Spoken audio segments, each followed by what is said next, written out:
interesting thing to receive and to be inducted into. I don't feel I'm that old yet, but never mind. But what you have achieved in your career certainly justifies being inducted into the Hall of Fame. Yeah, it's good to remember it. I probably didn't think about it that much until I got asked to come over to be inducted, and then I kind of think back to all the moments. And more than anything, it's all about the specific people I was around and the experiences as opposed to what I achieved personally. That's what comes to mind. Well, I actually named you as the most successful British player of all time when I was asked for the Squash TV Instagram. PJ and Joey went with Jonah Barrington, which obviously makes sense, you know, but I named you because you were #1 in the world for 58 consecutive months. Wasn't consecutive, I don't think, but thank you. Consecutive? No, it wasn't consecutive. No, I don't think so. But anyway, 58 months. I would say Jonah Barrington personally, but then there you go. Well, you have some phenomenal stats, and look at these achievements here. I mean, 150 months inside the world's top 10. You have 49 PSA Tour titles. 2 of those, by the way, are British Open titles. Multiple Commonwealth Games medalists. I mean, this says all this, Peter, despite your age, is exactly why you're getting inducted into tonight's Hall of Fame. I look at that, and the competitive side of me makes me think I should have won more. One question I do have is, did you not fancy going for a 50th title? No. Stopping at 49? I was done. When I was done, I knew I was done, so that was it. What was the moment that you knew that you were done? It was two years before the Commonwealth Games 2006, and I decided that there was going to go with World Individual, World Teams, Commonwealth Games, and that was going to be it. I ended up playing in Cairo one more time to be in front of the pyramids. That was it. And then you just knew that was mentally, I'm done, or physically? Mentally and emotionally. Physically, I was fine. I still am fine. Not that I could play squash. I see you play in New York all the time, and you still touring everyone. It was mental and emotional. I was done. I didn't want to travel anymore. I wanted to go on a different stage of my life. There was so much more in life to do, and I was done with that side of it, and it was time to move on. Well, I just want to talk about the British Open itself. We're here, the trophies are looking great behind you. You played it a number of times. You told me a really cool story. As we said, you've won it twice, but tell us some of your memories about the British Open. So the story I was telling you didn't feel cool at the time. The first, I think it was 4 or even 5 times I played the British Open, I lost my first match, whether it be qualifying or first round. And it wasn't until I got a very lucky match where I was had already lost, but then the referee called me back on in the first round against Paul Johnson, who we all know very well. And I ended up winning that game, and then ended up getting to the final against Jancher and losing in 2.25 hours. And then after that, then I managed to win the following year and everything else. So, but initially the British Open, I struggled badly. I couldn't. I was too nervous. I was trying too hard. I mean, I put on the nose strip one year to try and grow, to try and get more oxygen. With the long hair era? Yeah, and my dad said to me, he said, "What are you doing? Like, that's not why you're losing. It's because you're not playing well enough." Home soil is hard, though. I mean, you played a British Open final actually up in Aberdeen, didn't you? But that was fine. It was once I got over the hump and understood what to do in that first time. Then it was kind of easy. Then I just relaxed and enjoyed it. Aberdeen, I played really well. I just got taken to hospital for 3 days afterwards because tell us about that. I got food final. poisoning at the quarterfinal. I still won the quarterfinal. I won the semi, but I hadn't eaten and I hadn't been very well for 2 days straight. And I was 1-up against Jonathan, and then I think it was something like 7-all, and then I barely remember anything else, and I fell off my seat in between games, and then got taken to hospital. I was there for 3 days on a drip. Well, correct me if I'm wrong, that's not the first but time I almost did it. Yeah, on home soil as well, like literally Aberdeen. And I got piped on and all those things, so it's a shame. I mean, you were pretty renowned for pushing yourself beyond limits, weren't you? I heard a story about one time you were so fatigued in training, I think, that you fell asleep tying your shoelaces? Yeah, it was the end of the very long week of a very long training summer, and basically it was incredibly hard, and I just fell asleep at 7:30 in the morning. I was going to go out for a run, and I just couldn't. So. I mean, not many people have experienced that. That's why you have achieved what you've achieved. Credit to you. I mean, those stats, that graphic says everything. Thank you again for joining us, and all the very best tonight when you get inducted into the Hall of Fame. Thank you. We're going to move on to tonight's matches. We've got great semi-finals coming up. So Tomi Watanabe, she has reached her semi-final at a diamond level event for the first time in her career. She has met a semi-final before in the form of a major event in Hong Kong in December, so she's done it before. This time getting a little bit of luck along the way. Going back to December, though, she did beat Orphee in the quarterfinals, which at the time was a massive win for her. She has a not bad head-to-head against Orphee, but Nicole, just take me through this one. You were there in Hong Kong. Yeah, I was, and if you're being harsh on Orphee, you might say she was a bit flat, because she'd had a really good season up until that point. She played US Open, and then literally the next day flew out to Toronto for the Canadian Open, went to China. So it was a very, very busy fall season for Orphee, and we saw the record. We've seen the records of how many matches she's played over just the last year or two alone, and it's more matches than the big three and big four now, as we're calling it, have played combined with the titles. So, you know, that amount of fatigue, I think, was adding up. And on the flip side, Satomi Watanabe was performing really well in Asia. So I think it was a combination of the two things. But Watanabe, you really can't take anything away from her. She was stellar. Peter, losing out there to Olivia Weaver. You've done a lot of work with her in the past. Unfortunately, she had to withdraw at the very last second in yesterday's match. Maybe just a word on her, and also for Satomi Watanabe, sometimes you need a bit of luck in your career. Yes, you do. There's a mixture between luck and something Nicole was saying. Sometimes it's circumstance and timing, right? The other person can be a little bit fatigued. And when you talk about being 1 or 2% off, that can make all the difference in this level, in this type of game. She's had the experience now in Hong Kong, so now it's a case of can she take that next step further and get to the final and then see from there. Well, she is up against 8-time world champion Noor El-Shibini, known as the Warrior Princess, but she is human. She has lost at a quarter-final stage. This was at the start of the season at the Diamond event, the only other Diamond event, against Fayrouz Abdelkir, Nicole. Now, this was a big win for Fayrouz, but it shows that Shibini can be vulnerable at times. She can be. I think this is a combination of the fact that Fayrouz was moving really well, looked like she put in a really good summer shift of training, and on the flip side, Shibini did not look as sharp as she has been. We've seen that sometimes where she doesn't start off the season firing on all cylinders, but she's actually really grown throughout the season, I think. Yeah, I think vulnerable is a word you can use, but when you think about Shibini, how vulnerable is she? You have to play exceptionally well to even put her under the pressure. That means she would be even slightly vulnerable. So watching her yesterday evening play live for the first time since TOC, I mean, I can see the work she's been doing with Greg. There's always a few little cut shot, flat shots that she's taken into her game more than she already did. And I mean, look what she's done in the game. I mean, she's going to be so hard to beat. She's going to be up for it. You can see how she's ready to go. So it's going to be great. Well, the two are lovely characters on and off the court. They share the Spirit of Squash Award. This was at last year's PSA Awards, which will take place again this evening. So, I mean, in terms of a matchup, personality, character, and what they've done for the game on and off the court, two lovely people. They really are. You're not going to see any traffic. You're not going to see any bad glances at each other. You're not going to see anything untowards between the players. And I think it's going to be a treat for the crowd and everyone that watches this match to enjoy. Well, we've got plenty more to talk about, lots to get stuck into, but we're going to take a short break here before we get stuck into some Hania El Hammami and Amina Orphee. This rivalry is heating up nice and lovely.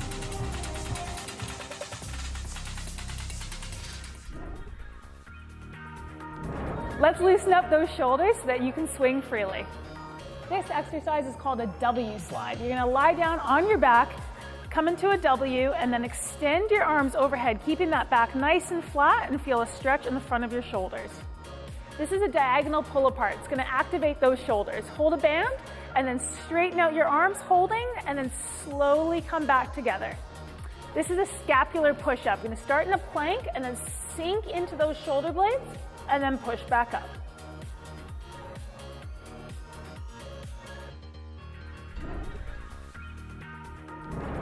A strong lunge is crucial for squash. Here are 2 exercises to help you build up that strength. First exercise is a split squat. You're going to start in a half kneeling position with your weights by your sides, power up, and then repeat. Next exercise is a lateral squat. You're going to sink to the side and then back up. Make sure you keep your hip and your knee in one line.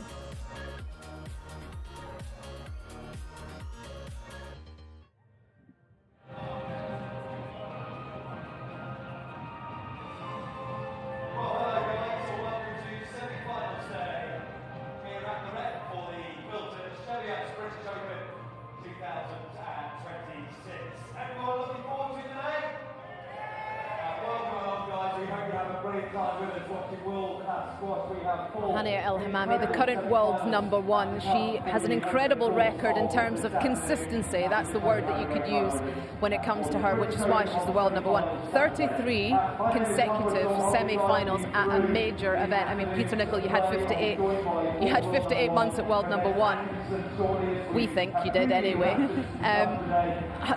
What does that take, and what does that mean for her in the game? Yeah, well, I never did that. I don't know. Anyone who does it consistently and straight through, I mean, 33 times in a row is phenomenal. To not get injured, to have the mental capacity, the emotional capacity to do this over and over again, and not slow down, get even better and want it more, is quite phenomenal. So she's a force. I know who she's working with in terms of coaching, and she's just she's getting better and better. So it's very impressive. Nicole, the last time that she lost at the quarterfinal stage was in Paris 2023 up against Sabrina Sobey. Has been a bit of a bogey player at times for her. Yeah, and it actually wasn't the first time that Sabrina had beaten her either. They played at the US Open and Sabrina had beaten Hania El Hammamy on home soil.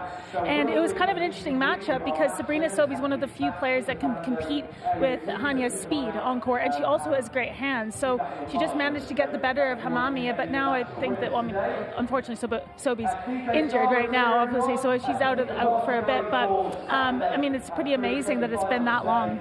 Well, this here just shows Hania's 33 consecutive wins.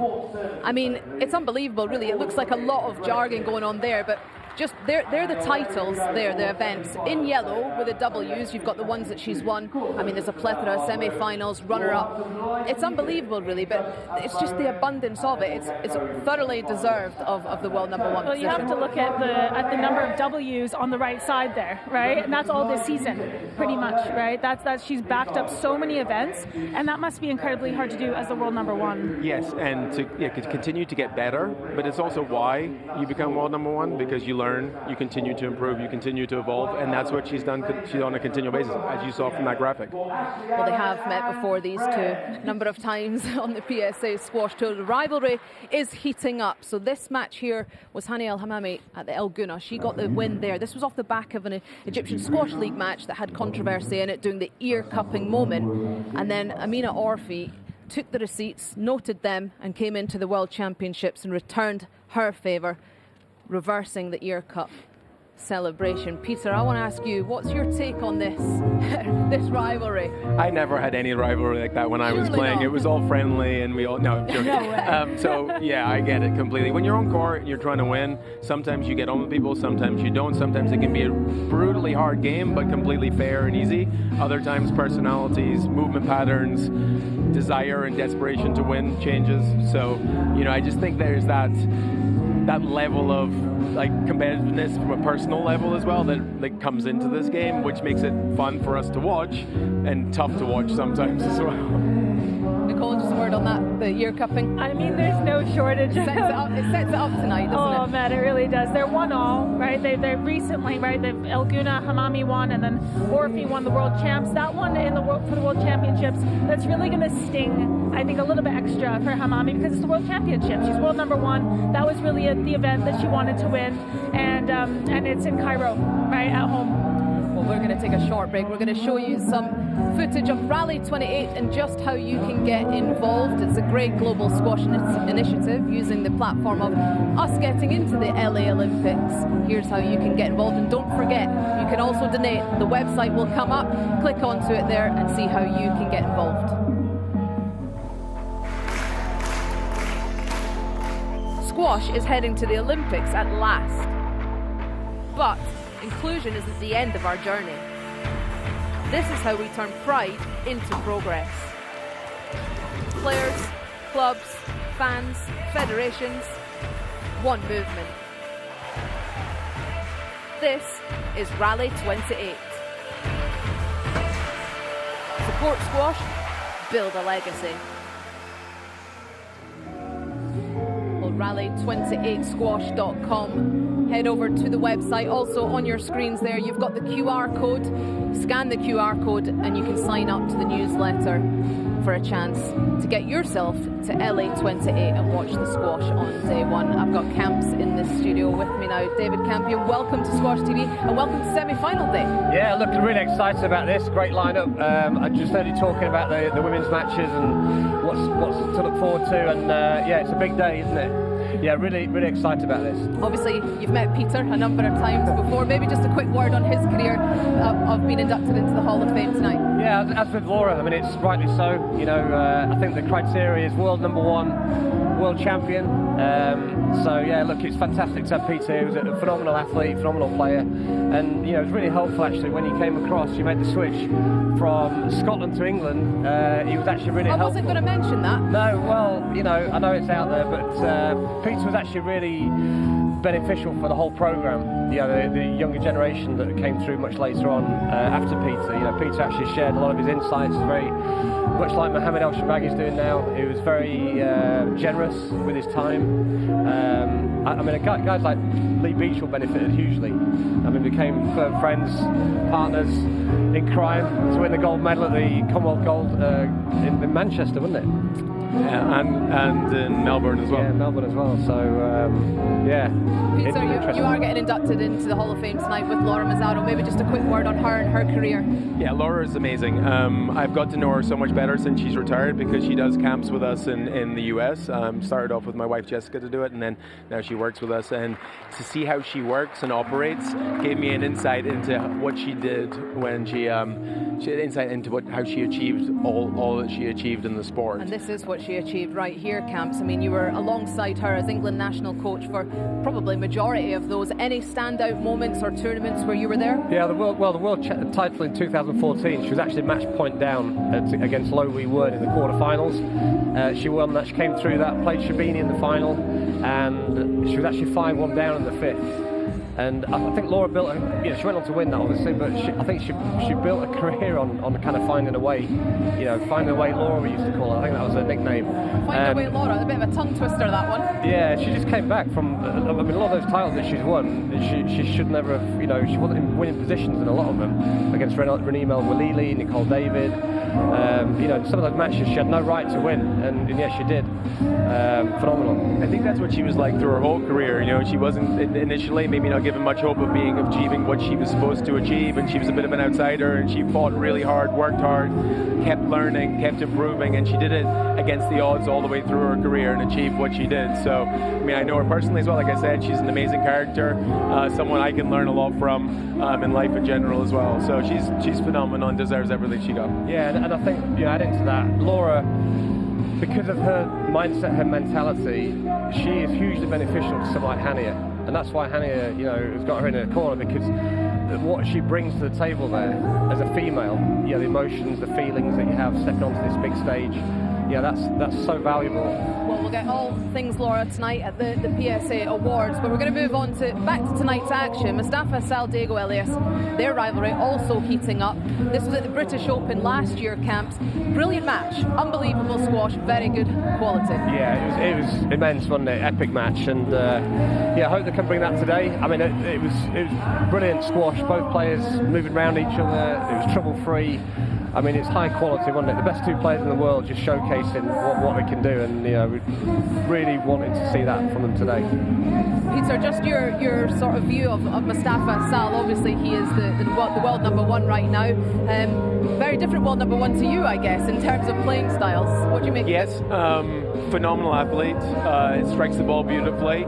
Again, it's like with Diego and him, if they can both just keep on playing the game, they play better. The game is better, so I hope that's what happens today. But I mean, again, they're both phenomenal squash players, and I would encourage them both to play. Well, Diego Elias has had some words for us here at Squash TV. He had an interview with Vanessa. We'll just listen to that just now. Yeah, but to be honest, the reason why he's not talk about the good things is because of, I guess, Squash TV, because they always try to find the bad things to talk about when we are probably the two best players in the world right now, instead of talking of how good the matches are and the level of squash we're playing at. You guys just keep making it worse. Well, he's made his feelings known. Camps, they are the two best players in the world right now, and they are capable of keeping it clean. Of course, yeah, and I think he had a the point he was making was that we're talking too much about decisions, perhaps, which I think we are. However, when you get chaos on the court like it has been, and I think it's not. I think both parties have got to come together here. You know, they can, of course, can play clean. I was in Alguna when live 2 months ago, and for 4 games they were just moving around each other beautifully. Not a problem. The 5th game turned into chaos. The referee got involved. You know, the decisions were. I don't think the referees are always implementing the directive in the right way, or it's in line with how the players are seeing it. And I think, as PJ said the other night, I think they need to come together so they can understand actually what's going on. Yeah, I think it's also just really hard. You're 2 players in a small space. They're both big guys, so sometimes this is going to happen. But again, they both play so much better when they just keep it clean and simple. It's great. It's better for them more than anyone else. You don't want to win or lose a match. You certainly don't want to lose a match when you get a decision against you. So it's in their best interest. I mean, you've had rivalries. Jonathan Power's the first one that comes to my mind. You've had certainly some matches that have been highly contested, but without the controversy. Well, there was controversy there too. Maybe not in this way, if you like, no, but at the end of the day, you come off court, shake hands with your friends. You finish the game and you get on with it, because there's no point. You're moving on. And the only way, and again, referees are human. We're all human, so you don't want to be talking too much about them. You want to be friendly with them and stuff as well, because you want to get the next match you play, you want to be getting decisions that are 50.5 to 49.5 one way or the other. So again, going back to that, you leave it on court, get on with it. Well, the challenge as accepted. We can't wait to watch them play. So it's over to you guys. Diego, Elias, Mustafa Sal, show us what you've got. More to come. We've got all things Yahya El Nawasani, the story of the British Open 2026, the giant killer. Stay tuned for all things Yahya.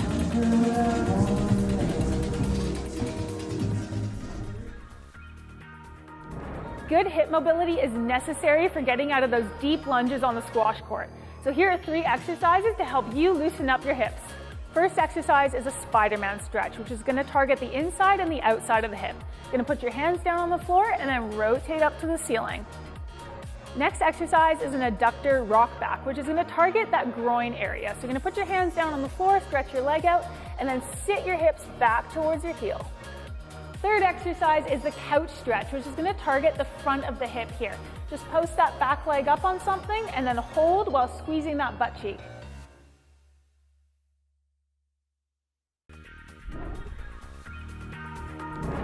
Your core is literally what connects your lower body to your upper body, so let's strengthen it with these 3 exercises. First exercise is a chop. You're going to take a weight and you're going to go above your head diagonally and then come back down in a controlled fashion. Next exercise is a bear position pull through. Your knees are going to come off the ground and you're going to keep your hips still as you pull that weight across your body. Third exercise is going to help you strengthen not just your core but also your adductors. You're going to come into a side plank and then raise your bottom leg off the ground and hold.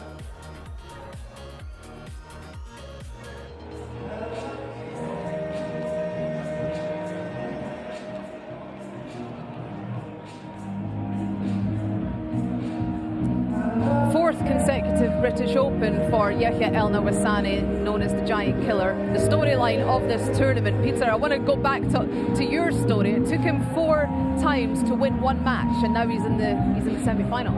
Yeah, it took me 5 times to win a match, and I made it to the final that year. And you won it twice. Yes. So who knows what he'll be able to do this year. I think he has got a chance, but obviously he's going to be tired, I think, more emotionally than anything else getting to this point. So in the case of how much he's got left in him and what he can muster for this match against a very experienced opponent. Camps, Yahya started the season at 43 in the world. Regardless of what happens today, he's going to be top 16 in the world. Just a word on him, his season, and his game, and his chances tonight. Yeah, I mean, I really like him. I like his demeanour. I like his character. You know, he's got a bit of humour to him as well.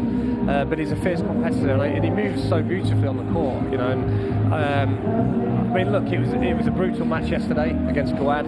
You know, fierce match, and yeah, I'd be interested to see how he can come out and back up. You know, I mean, Colley's looking smooth. He's been untested so far. Yeah, he hasn't played anyone inside the top 20. Yeah, he's got loads left in the tank. Yeah, and he did play Ali Abu, but until then he wasn't tested. Yeah, and I think he's got to, you know, he's got to come out and just express himself like he has been doing and compete and see what happens. I mean, he was on the court this morning practicing with El Hindi. Yeah, he's turned up every morning. I mean, it's almost a week ago now that he played Dimitri Steinman in a big 3-2 battle. Every morning he's turned up to practice with his coach while El Hindi. You're thinking, you've hit enough balls, surely you can have a bit of a rest, but he's been here, all credit to him. We do have some stats comparing his route here with Paul Cole's, and you can see it's mental, really. I mean, distance covered, he's nearly covered 10 kilometres. He's also missing his first round match against Patrick Rooney in 29 minutes, but he's nearly done 10k in lunges. Yeah, I don't feel that's going to be the issue, personally. I'm looking at, for me, the stat of the winners to errors. That's always been a huge one, and the difference between the two, so 48 to 42 and then 62 to 37. Obviously, Paul hasn't been as challenged so far, but that's going to be a big one. I think the first game is going to be crucial, and then we'll see from there. If he doesn't come out and get that first game, then I think it's going to be tough for him. Camps, what stands out to you on this graphic here? Yeah, no, I think the I mean, obviously the distance covered is double, but I don't think that's the factor here. I mean, it is the winner error ratio. We always did that at England squash. Always looked at the positive 2-to-1 ratio, to win squash matches. Just a quick one on Paul Cole. He's got his full team here, doesn't he? He's got his coach Rob Owen. He's got Scott on the strength and conditioning side of things. He's got LJ Lawrence Jan Anjema, who he goes on court with over in Holland. He's won this title before. When he won it in 2022, he didn't drop a game, and he's also not dropped a game yet. He's focused, you can see, he's ready, he wants it, he's more determined than ever, so, we'll see how he gets on today. If he gets through today unscathed, then you got to see him as being a favourite for the event. Camps, anything on you? Yeah, I think I'm going to go with a Cole 3-love victory. I think he's looking really tidy. I think he will tidy things up. He's got the experience, he's got his team here, he's won it twice, so he knows how to handle and manage his emotions on there. It's a new experience for Yeye, but I think a Cole 3-love. I think it's going to be a brutal first game, 3-love victory, Cole. It's one of the most prestigious events on the calendar. The crowd is filling up nicely behind us. We've got the trophies behind you guys there. Peter, tell me what the British Open means as a player. When I was growing up, it meant everything. It was bigger than the World Open, World #1, anything else. So for me, winning that title in '98 meant everything as a professional squash player. Camps? Yeah, I mean, it's the one that they want to win outside of World Championships. We talk about it, the Wimbledon of squash, but this venue here is the way the court, sits in there, and the seat. There's not a bad seat in the house. You feel so close to it, and it's a wonderful venue. Maybe just one more thing, Peter. As growing up as a kid, obviously you mentioned it, the British Open was a be-all and end-all. As you were growing up and trying to improve your squash to get your name on that trophy, do you have any memories of the history of the tournament or a standout win for you in the past? Not really. I watched so many of them. Obviously now at my age I've seen a lot of them. And I just think there's always something special happens here because it means so much to the players. And for me, there were so many occasions watching friends play and other people play. It just something so special that's all I can really say about it. Camps, what about you? You've witnessed a fair few British Opens as England national coach. I just remember coming as a kid and watching these, and it's the one that everybody wanted to win, and it just holds so much. All the players hold it in such high regard. It is a very, very special event. It's a tournament rich in history, some incredible names on the trophies behind us. That's all that we've got time for here in our pre-show. If you have been watching us on YouTube, head over to Squash TV because we've got 4 cracking semi-finals coming right up for you.